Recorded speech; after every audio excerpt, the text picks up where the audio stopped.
అది ఒక ఎండాకాలం. ఇక కొన్ని రోజులు పోతే చలికాలం ప్రారంభం కాబోతోంది. చుట్టుపక్కల ప్రకృతి అంతా చాలా అందంగా ఉంది. పక్షులకు మహా ఆనందంగా ఉంది. వాతావరణం బాగుండటం చేత అందరికీ పుష్కలంగా ఆహారం లభిస్తుంది. ఒక రోజున ఒక సోమరి గొల్లబామ ఒక ఆకుపై కూర్చొని ఏవో కోని రాగాలు తీస్తోంది. అప్పుడు పూలు ఎక్కువగా ఉండటం చేత బాగా మకరందం తాగి అది సంతోషంతో గంతులేస్తోంది. హఠాత్తుగా దానికి ఒక చీమల దండు కనిపించింది. అవి ఏవో ఆహార పదార్థాలని మోసుకొనే పోతున్నాయి. వాటి పని చూసిన గొల్లబామకు ఆశ్చర్యం అనిపించింది. ఎందుకంత శ్రమపడిపోతున్నారు? ఈ చక్కటి గాలిని పీల్చుకుంటూ తిని తాగి సంతోషంగా ఉండవచ్చు కదా అని వాటిని వేళాకోళం చేసి మాట్లాడింది. చీమలు కష్టజీవులు, తెలివైనవి కూడా. ఇది చలికాలం. మంచు ఎప్పుడు కురుస్తుందో ఎవరికీ తెలియదు. ఆ రోజుల కోసం ఇప్పుడు మేము ఆహారం నిల్వ చేసుకుంటున్నాం. మంచు కురిసిందంటే ఇకపై ఆహారం దొరకదు అన్నాయి చీమలు.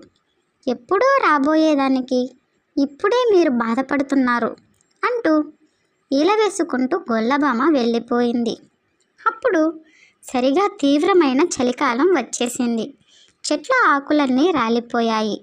చీమలన్నీ నేలల్లోని పుట్టల్లోకి వెళ్ళి అక్కడే ఉంటున్నాయి. పక్షులన్నీ దక్షిణ దిక్కుకు ఎగిరిపోయాయి. గొల్లబామకు తిండి లేకుండా పోయింది. చుట్టుపక్కల ఏ ప్రాణీ లేదు. నేలంతా మంచుతో కప్పబడిపోయింది. ఏం చేయడానికి తోచక గొల్లబామ చీమల వద్దకు వెళ్ళి కొంచెం ఆహారం పెట్టండి అని అడిగింది. ఆ గొల్లబామ ఎట్లా తమని వేళాకోళం చేసిందో చీమలకి జ్ఞాపకం ఉంది. మేము మా ఇంట్లో క్షేమంగా ఉన్నాం. మా కష్టఫలాన్ని హాయిగా అనుభవిస్తున్నాం. మాకు తినడానికి బోలెడంత తిండి నిల్వ ఉంది. నీవు మమ్మల్ని చులకన చేసి మాట్లాడావు.